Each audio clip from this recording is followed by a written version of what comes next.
नमस्कार, प्रणाम, आदाब, वंदे मातरम, भारत माता की जय। प्यारे बच्चों, आज हम पढ़ेंगे कौन सा टॉपिक पढ़ेंगे ग्रामर का। तो आज जो आपका टॉपिक होगा वो होगा वर्ब। कौन सा? वर्ब, क्रिया। VERB, आप इसे वर्ब भी कहते हैं, वर्ब भी कहेंगे, लेकिन भरब मत कहिएगा। भरब कुछ भी नहीं होता। बहुत से लोग भरब, एडभरब ऐसे नहीं चलता है ना। तो VERB वर्ब होता है, या वर्ब कह लेंगे, भरब नहीं चलेगा। अब हम जो पढ़ने वाले हैं वर्ब, इसे हम क्यों पढ़ रहे हैं? आपके ग्रामर का सबसे इंपॉर्टेंट टॉपिक जो है ये आपका वर्ब है। और वर्ब से क्या क्या निकल के आता है पहले मैं वो बता दूं, इसका इंपॉर्टेंस बता दूं, ताकि आपको इसका इंपॉर्टेंस समझ में आए। तो अगर आप वर्ब नहीं समझ पा रहे हैं तो आप सिंटैक्स नहीं समझ पाएंगे। अगर वर्ब की समझ नहीं है तो सिंटैक्स की समझ नहीं होगी, क्योंकि सिंटैक्स हम जब पढ़ते हैं तो इसे सब्जेक्ट वर्ब एग्रीमेंट बोला जाता है, और यहीं से आपका आता है syntax means sentence, subject verb object. Subject verb object, ये किसी भी सेंटेंस का एक सिंपल, एक बेसिक फॉर्मूला है कि पहले सब्जेक्ट होगा, फिर वर्ब होगा और फिर ऑब्जेक्ट होगा।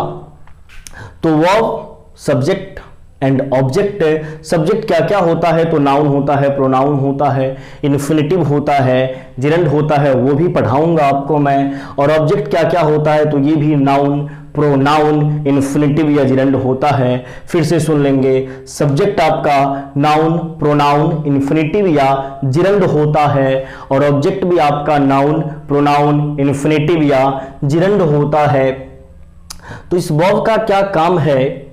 वर्ब सेंटेंस में होना ही चाहिए। वर्ब अगर सेंटेंस में नहीं होगा तो बिना वर्ब के, सब्जेक्ट या ऑब्जेक्ट के हेल्प से आप सेंटेंस का निर्माण नहीं कर पाएंगे, आप सेंटेंस को फॉर्म नहीं कर पाएंगे। तो वर्ब जो है किसी भी सेंटेंस में होना ही चाहिए। वर्ब के बिना सेंटेंस का, वाक्य का निर्माण नहीं किया जा सकता। तो आपने देखा कि सिंटैक्स मीन्स होता है सेंटेंस, और किसी भी सेंटेंस में वर्ब का होना बहुत ही जरूरी है। इसी वर्ब से रिलेटेड आपका होता है एक टॉपिक टेंस। टेंस आप कहते किसे हैं?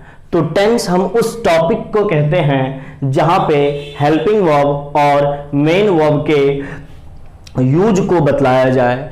टेंस उस टॉपिक को बोला जाता है जहां पे हेल्पिंग वर्ब और मेन वर्ब के यूज को बतलाया जाए, वो आपका टेंस होता है। किसके यूज को? हेल्पिंग वर्ब और मेन वर्ब के यूज को। और वर्ब आप जानते ही नहीं तो टेंस आप कहां से जानेंगे? क्योंकि टेंस में वर्ब के उपयोगिता के बारे में पढ़ा जाता है, इसीलिए वर्ब को जानना बहुत ही जरूरी है।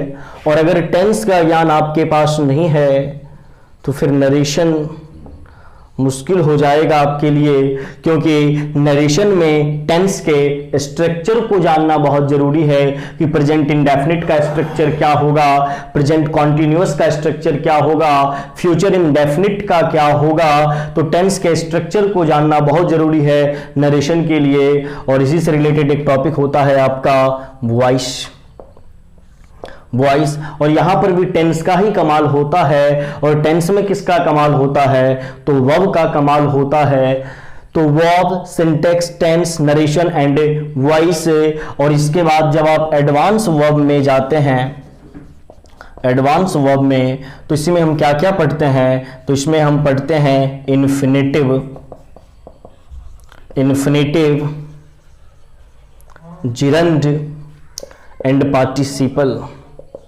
Infinitive, gerund and participle. तो आपने देखा कि वर्ब से सिंटैक्स, टेंस, नरेशन, वॉइस और एडवांस वर्ब इन्फिनिटिव, जिरंड और पार्टिसिपल है। इसीलिए वर्ब को पढ़ना बहुत ही जरूरी है। अगर आप वर्ब नहीं जान पाए तो सिंटैक्स नहीं जान पाएंगे, टेंस नहीं, नरेशन नहीं, वॉइस नहीं, और ये सब जो इन्फिनिटिव, जिरंड, पार्टिसिपल है, इससे आप दूर रहेंगे, वंचित रहेंगे। इसीलिए इसको जानने के लिए आपको वर्ब को जानना अति आवश्यक है। इसीलिए अभी आप पढ़ेंगे वर्ब, और बहुत ही ध्यान से वीडियो को देखेंगे, क्योंकि यहाँ पर मैं 0 to हीरो आपको बनाने वाला हूँ। वर्ब में आप चौहान सर की हेल्प से वर्ब को बढ़िया से आप समझेंगे और ऐसे समझेंगे कि आज के बाद वर्ब और कहीं नहीं पढ़ना पड़ेगा। तो आ जाइए, वर्ब क्या होता है, किसे कहते हैं, इसका काम क्या है, उसकी चर्चा करें। तो सबसे पहले वर्ब कहते किसे हैं, वर्ब कहते किसे हैं। तो आप में से बहुत से लोगों का कहना होगा कि सर जहां पर एक्शन की बात हो उसे ही वर्ब कहेंगे, क्योंकि क्रिया का मतलब होता है काम को करना। तो जहां पर सर एक्शन होगा वही हमारा वर्ब होगा। तो मैं एक बार लिख दूं यहां पे,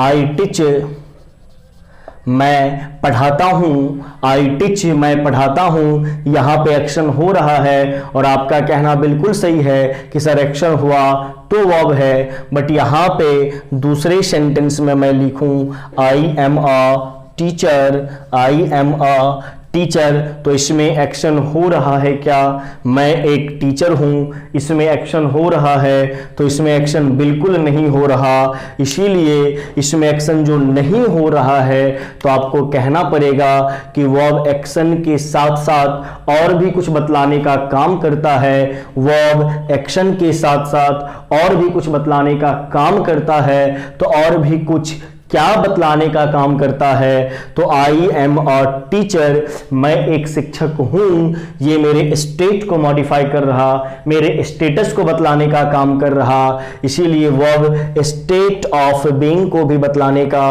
काम करता है, स्टेट ऑफ बीइंग को बतलाने का काम करता है। यानी वर्ब ने एक्शन को मॉडिफाई किया, वर्ब ने अवस्था स्टेट ऑफ बीइंग को बतलाया। यानी वर्ब सिर्फ एक्शन को बतलाने का काम नहीं करता है। अब हम ये पढ़ेंगे कि वर्ब एक्शन और स्टेट ऑफ बीइंग को बतलाने का काम कैसे करता है।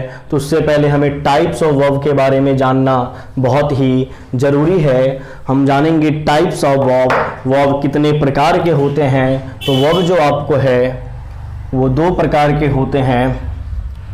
वर्ब आपके दो प्रकार के, एक आपका कौन सा वर्ब होता है, तो हेल्पिंग, हेल्पिंग वर्ब। तो ये आपका हेल्पिंग वर्ब है और मेन वर्ब। अब हेल्पिंग वर्ब क्या होता है और मेन वर्ब क्या होता है। तो सबसे पहले हेल्पिंग वर्ब को हम 3 पार्ट्स में डिवाइड करेंगे। हेल्पिंग वर्ब आपका 3 हिस्से में बांटा जाता है।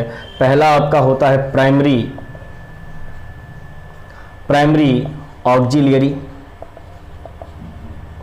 Primary auxiliary verb.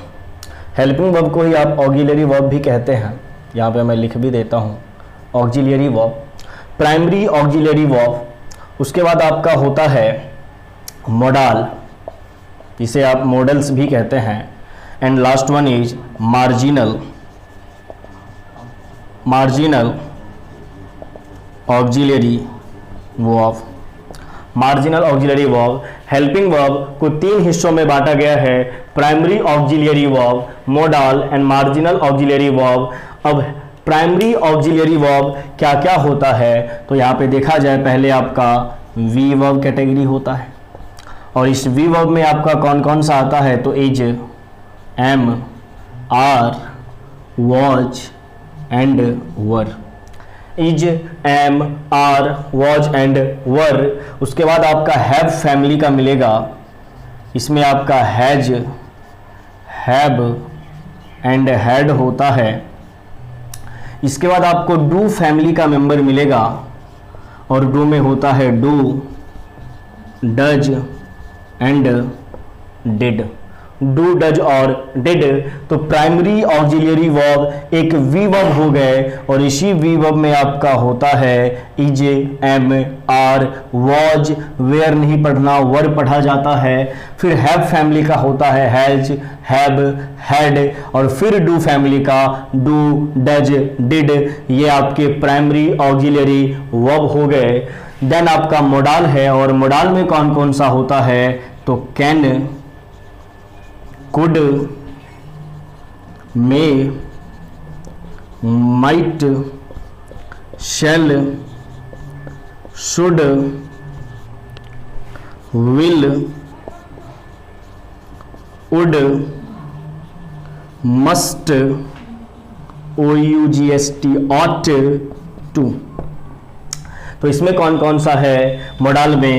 Can, could, may, might, shall, should, will, would, must, ought to। इसे out to नहीं पढ़ेंगे, इसे पढ़ा जाता है ought to। स्पेलिंग क्या है? OUGST, ought to। ये आपके मॉडल्स हैं।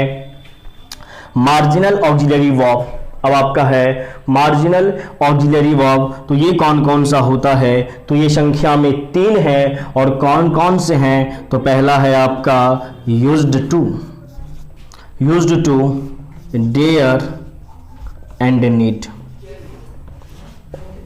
Used to, dare and need. तो एक बार फिर से देखें, वर्ब आपका एक्शन स्टेट ऑफ बीइंग बतलाता है। वर्ब को हमने 2 हिस्सों में बांटा, हेल्पिंग वर्ब या इसी को ऑक्सिलरी वर्ब भी कहेंगे, और दूसरा है आपका मेन वर्ब। अभी हम मेन वर्ब नहीं पढ़ रहे, अभी हम हेल्पिंग वर्ब के बारे में पढ़ रहे, ऑक्सिलरी वर्ब के बारे में पढ़ रहे। और ऑक्सिलरी वर्ब को 3 हिस्सों में बांटा गया।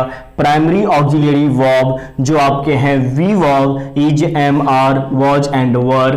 हैव फैमिली में हैज, हैव, हैड, और डू फैमिली में डू, डज, डिड। देन आपका मॉडल है, और मॉडल में can, could, may, might, shall, should, will, would, must, ought to। And marginal है आपका marginal auxiliary verb used to, dare और नीड। ये सिर्फ आपका नाम हुआ कि इतने सारे वर्ब को आप प्राइमरी ऑक्सिलरी बोलेंगे। ये जो आपके हैं ये आपके मॉडल्स हो गए, और ये जो यूज्ड टू, देयर और नीड है ये आपका मार्जिनल ऑक्सिलरी वर्ब है। इसी के साथ साथ आपने देखा कि प्राइमरी यानी ऑक्सिलरी वर्ब 3 हिस्से में बांटा गया। आपने सभी का नाम भी जान लिया, और आपने ये भी जाना आज जो मॉडल आपका है जो कैन, कुड है, ये हेल्पिंग वर्ब के अंडर ही आता है। हेल्पिंग वर्ब के अंतर्गत ही इसे पढ़ा जाता है। मैं अभी कोई कॉन्सेप्ट आपको नहीं बतला रहा, सिर्फ नाम से पहचान करवा रहा हूं, और आपने हेल्पिंग वर्ब को देख लिया। अब हम देखेंगे मेन वर्ब क्या होता है, मुख्य क्रिया, प्रिंसिपल वर्ब किसे कही जाती है। तो ध्यान से देखेंगे, मैं यहाँ पे मेन वर्ब, प्रिंसिपल वर्ब पढ़ाने वाला हूं आपको, या लिख भी देता हूं, प्रिंसिपल वर्ब। मेन वर्ब को ही आप प्रिंसिपल वर्ब कहते हैं। और प्रिंसिपल वर्ब क्या होता है? तो यहाँ पे देखिए क्या लिख रहा हूं मैं, 5 forms of verb. 5 forms of verb, verb का 5 स्वरूप जिसका होगा, जिस भी वर्ब के 5 फॉर्म्स होंगे वो आपके प्रिंसिपल वर्ब कहे जाएंगे। और ये 5 फॉर्म्स क्या होते हैं? तो V1, V2, V3, V4 and V5। अब ये क्या होता है तो जरा देखा जाए।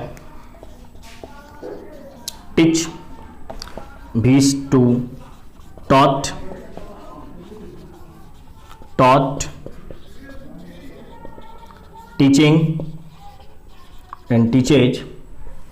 उसी प्रकार प्ले, प्ले का second form played, played, playing and plays. तो इस प्रकार से जिस भी वर्ब के 5 फॉर्म्स होंगे वो आपके प्रिंसिपल वर्ब होंगे। और यहां से एक चीज सीखें, टिच और TAUGST, आप इसका प्रोनाउंसिएशन क्या करते हैं? टाउट करते हैं। टाउट नहीं होता, टॉट होता है, टॉट होगा। उसी प्रकार बाई का बॉट होता है, बाउट नहीं होता। ब्रिंग का ब्रॉट होता है, ब्राउट नहीं होता।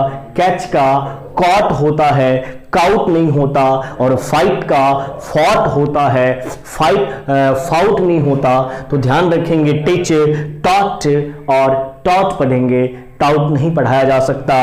मैं पढ़ा रहा हूं प्रिंसिपल वर्ब, और मैंने बोला जिस भी वर्ब के 5 फॉर्म्स होंगे वो आपके प्रिंसिपल वर्ब होंगे। तो प्यारे बच्चों, अभी आपने हेल्पिंग वर्ब देखा और मेन वर्ब देखा। हेल्पिंग में क्या क्या देखा? तो primary, modal and marginal, is, am, are, was, were, has, have, had, do, does, did. फिर मोडाल में can, could, may, might, shall, should, will, would, must, ought to, and marginal में क्या देखा, यूज टू, डेयर और need. और main verb में क्या देखा, प्रिंसिपल वर्ब में क्या देखा आपने, तो प्रिंसिपल वर्ब में आपने देखा कि जिस भी वर्ब के 5 फॉर्म्स होते हैं वो आपके प्रिंसिपल वर्ब कहे जाते हैं। जिस भी वर्ब में 5 फॉर्म्स होंगे, जिस भी वर्ब के 5 फॉर्म्स होते हैं वो आपके प्रिंसिपल वर्ब कहे जाते हैं। इतना जानने के बाद अगर मैं आपसे एक सवाल करना चाहूं और सवाल पूछूं, I am a teacher and I am teaching, I am a teacher और आई एम टीचिंग में एम कौन सा वर्ब है, एम हेल्पिंग वर्ब है या मेन वर्ब है, तो आप क्या बोलेंगे, sorry, I am a teacher and I am teaching में अभी हमने आपको हेल्पिंग और मेन वर्ब पढ़ाया, सिखाया, बतलाया, और अब सवाल कर रहा हूं आपसे कि I am a teacher and I am teaching में एम किस वर्ब के कैटेगरी से आता है, तो आप बोलेंगे कि सर एम को आपने हेल्पिंग वर्ब के कैटेगरी में पढ़ाया, एम को आपने हेल्पिंग वर्ब के कैटेगरी में पढ़ाया, तो एम को मैं हेल्पिंग वर्ब ही बोलूंगा, एम को हेल्पिंग वर्ब ही बोलूंगा। I am teaching, I am teaching में एम हेल्पिंग वर्ब है और बिल्कुल सही है। आई एम टीचिंग में एम हेल्पिंग वर्ब है और बिल्कुल सही है, but I am a teacher में एम हेल्पिंग वर्ब होते हुए भी हेल्पिंग वर्ब नहीं है। आई एम अ टीचर में एम हेल्पिंग वर्ब होते हुए भी हेल्पिंग वर्ब नहीं है, और यही से पंगा शुरू और यही से कंफ्यूजन शुरू कि सर अभी आपने थोड़ी देर पहले खुद बोला कि इज, एम, आर जो वी वर्ब हैं वो हेल्पिंग वर्ब से बिलोंग करते हैं, बट यहां पर एम को आप हेल्पिंग वर्ब नहीं कह रहे। आप खुद तो कंफ्यूज नहीं है, नहीं मैं बिल्कुल कंफ्यूज नहीं हूं, ये ग्रामर के कॉन्सेप्ट पे बेसिस है कि यहां पे एम हेल्पिंग क्यों नहीं और यहां पे एम हेल्पिंग क्यों है। तो यहीं से एक कॉन्सेप्ट निकलता है कि हेल्पिंग वर्ब जो मैंने पढ़ाया आपको और वी वर्ब वाला जो हेल्पिंग वर्ब वी वर्ब से बिलोंग करता है, क्योंकि हेल्पिंग वर्ब हैव फैमिली का मेंबर भी था, have, has, had, do family से भी था, डू, डज, डिड, बट जो हेल्पिंग वर्ब वी वर्ब से बिलोंग करता है उसमें कौन कौन से थे, तो is, am, are, was and were. ये 5 जिसे हम बी वर्ब कहते हैं, ये कब हेल्पिंग होगा और कब हेल्पिंग नहीं होगा, तो ध्यान से सुनना कि V verb, is, am, are, was, were ये तभी हेल्पिंग होंगे जब इनके साथ सेंटेंस में कोई मेन वर्ब आया हुआ है। V verb, is, am, are, was, were ये हेल्पिंग वर्ब तभी होंगे जब इनके साथ सेंटेंस में कोई मेन वर्ब आया हुआ है, सेंटेंस में इनके साथ कोई मेन वर्ब, प्रिंसिपल वर्ब, मुख्य क्रिया आई हुई है, और वो मुख्य क्रिया जिसके 5 फॉर्म्स होते हैं, वो मुख्य क्रिया जिसके 5 फॉर्म्स होते हैं वो आया हुआ है, तब जाके ये आपका हेल्पिंग वर्ब होगा, अदरवाइज ये आपका हेल्पिंग वर्ब नहीं होगा। हमने बोला कि वी वर्ब जब सेंटेंस में प्रिंसिपल वर्ब मेन वर्ब के साथ आए और वो मेन वर्ब जिसके 5 फॉर्म्स होते हैं उनके साथ आए, तब जाके ये हेल्पिंग वर्ब होगा।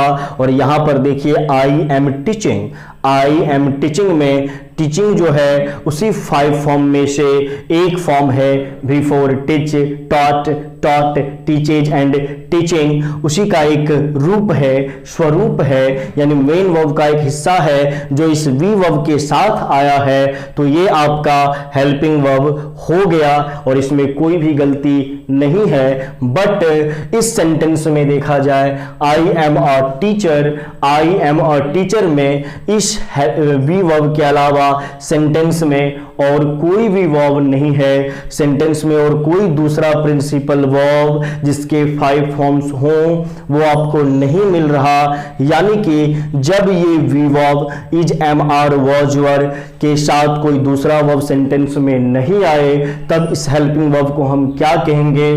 तब इस हेल्पिंग वर्ब को हम कहते हैं स्टेटिव वर्ब। स्टेटिव वर्ब कहते हैं, या इसी का एक और नाम है लिंकिंग वर्ब। इसी का एक और नाम है लिंकिंग वर्ब, यानी कि is, am, are, was, were, be verb sentence में हेल्पिंग वर्ब तभी होंगे जब इनके साथ मेन वर्ब आया हुआ हो, और वो मेन वर्ब जिसके 5 फॉर्म्स होते हैं तो ये आपका हेल्पिंग वर्ब होगा। और जब ये वी वर्ब सेंटेंस में अकेले आए तो ये आपका स्टेटिव वर्ब कहलाता है, लिंकिंग वर्ब कहलाता है। और हमने बतलाया था कि वर्ब आपका स्टेट ऑफ बीइंग बतलाने का काम करता है, अवस्था बतलाने का काम करता है। तो आई एम टीचिंग, मैं पढ़ा रहा हूं, ये एक्शन को मॉडिफाई कर रहा है। तो टीचिंग जो 5 फॉर्म्स आपके होते हैं प्रिंसिपल वर्ब, उसी को आप एक्शन वर्ब भी कहते हैं। तो टीचिंग आपका यहाँ पे एक्शन वर्ब है। बट आई एम और टीचर, मैं एक शिक्षक हूं, ये मेरी अवस्था है, मेरा स्टेट है। और यहां पर एम जो है स्टेट को बतलाने का काम कर रहा, इसीलिए इसे हम स्टेटिव वर्ब कहते हैं, लिंकिंग वर्ब कहते हैं। तो यहीं से आपने जाना कि इज, एम, आर, वॉज, वर कभी हेल्पिंग वर्ब होगा और कभी स्टेटिव या लिंकिंग वर्ब होगा। तो स्टेटिव या लिंकिंग वर्ब कब होगा? जब इनके साथ कोई मेन वर्ब नहीं आया हुआ है, और जब इसी वी वर्ब के साथ कोई मेन वर्ब आ जाए तो वो आपका हेल्पिंग वर्ब हो जाता है। अब ऐसा नहीं है कि सिर्फ is, am, are, was, were ही स्टेटिव या लिंकिंग वर्ब हैं, इनके अलावा भी ढेर सारे वर्ब हैं जो स्टेटिव या लिंकिंग वर्ब कहे जाते हैं, वो हम बाद में पढ़ेंगे। तो यहां से सीखने को क्या मिला कि कोई भी चीज फिक्स नहीं होता कि इसे हम जो एक ही नाम देकर छोड़ दें कि एक चीज है नाउन है तो नाउन ही रहेगा। वो आपके सेंटेंस में एडजेक्टिव का भी काम कर सकता है। पटना अगर प्रॉपर नाउन है तो उसी पटना को मैं एडवर्ब की तरह भी इस्तेमाल करूंगा, एडजेक्टिव के तौर पे भी इस्तेमाल करूंगा जब नाउन पढ़ाऊंगा। फिलहाल वर्ब पे हूं और वर्ब पे ही आप ध्यान दें। अब यहां पे देखा जाए, एक सिंपल सेंटेंस में लिख रहा हूं, I am good and I am well। I am good और I am well, और मैं आपसे पूछूं कि I am good सही है या I am well सही है, good सही है या well सही है, तो आपका आंसर क्या होगा? आप बोलेंगे कि सर दोनों तो सही है, मैं अच्छा हूं, I am good and I am well। हम बोलचाल में भी इस्तेमाल कर लेते हैं, I am good, I am fine, I am well। But यहां पे मैं बोलूंगा कि आई एम गुड आपका बिल्कुल सही है, बट आई एम वेल आपका गलत है। अब गलत क्यों है? गुड की जो ग्रामेटिकल प्रोफाइल होती है वो आपकी एडजेक्टिव होती है, और वेल जो आपका होता है वो आपका एडवर्ब होता है। गुड आपका एडजेक्टिव है, वेल आपका एडवर्ब है। और एडजेक्टिव के बारे में हम जानते हैं, जो नाउन या प्रोनाउन को मॉडिफाई करे या नाउन और प्रोनाउन के क्वालिटी को एक्सप्रेस करे, उसे हम एडजेक्टिव कहते हैं। और एडवर्ब क्या होता है? एडवर्ब है जो वर्ब या एडजेक्टिव को मॉडिफाई करे। जनरली एडवर्ब उसे कहते हैं जो वर्ब या एडजेक्टिव को मॉडिफाई करे, वो हमारा एडवर्ब होता है। और एडजेक्टिव क्या होता है? जो नाउन और प्रोनाउन को मॉडिफाई करे। और यहां पे आप देखिए, I am good, I am well, और यहां पर मैं एक सवाल करूंगा कि एम यहां पे कौन सा वर्ब है? हेल्पिंग वर्ब है या स्टेटिव या लिंकिंग वर्ब है? तो आप फिर से देखेंगे कि I am good, I am well, इस एम के अलावा सेंटेंस में कोई भी मेन वर्ब नहीं है। तो आप जान गए, अगर इस एम के साथ कोई भी मेन वर्ब नहीं है तब तो ये हेल्पिंग वर्ब बिल्कुल नहीं होगा। ये कौन सा वर्ब होगा? स्टेटिव वर्ब होगा या लिंकिंग वर्ब होगा। और जब ये स्टेटिव वर्ब है तो स्टेट को बतलाने का काम करेगा, आपके स्टेटस को मॉडिफाई करेगा, और आपका जो भी स्टेटस है, आपकी जो भी फीलिंग्स है, वो एब्स्ट्रैक्ट फॉर्म में होता है, दिखाई नहीं देता, आप उसे महसूस करते हैं, एब्स्ट्रैक्ट फॉर्म में है। एब्स्ट्रैक्ट नाउन हो गया इनडायरेक्ट वे में, और नाउन को मॉडिफाई करने के लिए एडजेक्टिव की जरूरत है, ना कि एडवर्ब की। इसीलिए आई एम गुड जो है आपका ये बिल्कुल सही होगा, क्योंकि स्टेट को बतला रहे एब्स्ट्रैक्ट नाउन, नाउन को जो मॉडिफाई करे वो आपका एडजेक्टिव, तो I am good, but well यहां पर एडवर्ब है, तो वेल यहां पे गलत हो जाएगा। और यहीं पर मैं लिखूं आई टीच वेल, मैं अच्छा पढ़ाता हूं, या आई टीच गुड भी कर दो। आई टीच वेल या आई टीच गुड, तो टीच आपका एक्शन वर्ब है। मैंने बोला कि जिस भी वर्ब के 5 फॉर्म्स होते हैं वो आपका एक्शन होता है, तो यहां पे टीच मेन वर्ब है जो 5 फॉर्म से बिलोंग करता है, और वेल आपका एडवर्ब है, गुड आपका एडजेक्टिव है, वो आप यहां से जाने हैं। तो टीच जो आपका एक्शन वर्ब है, तो एक्शन वर्ब को, और यहां पर आपने देखा कि एडवर्ब वर्ब को मॉडिफाई करता है बट स्टेटिव वर्ब को मॉडिफाई नहीं करता। क्यों? क्योंकि stative verb state abstract form, abstract noun, indirect way में स्टेटिव वर्ब एब्स्ट्रैक्ट नाउन को मॉडिफाई करेगा, और नाउन को जो मॉडिफाई करे उसे हम एडजेक्टिव कहते हैं, तो हमने गुड का इस्तेमाल किया। बट टीच आपका एक्शन वर्ब है और एक्शन वर्ब को एडवर्ब मॉडिफाई करता है, तो आई टीच वेल ये आपका सही होगा, बट आई टीच गुड ये आपका गलत होगा।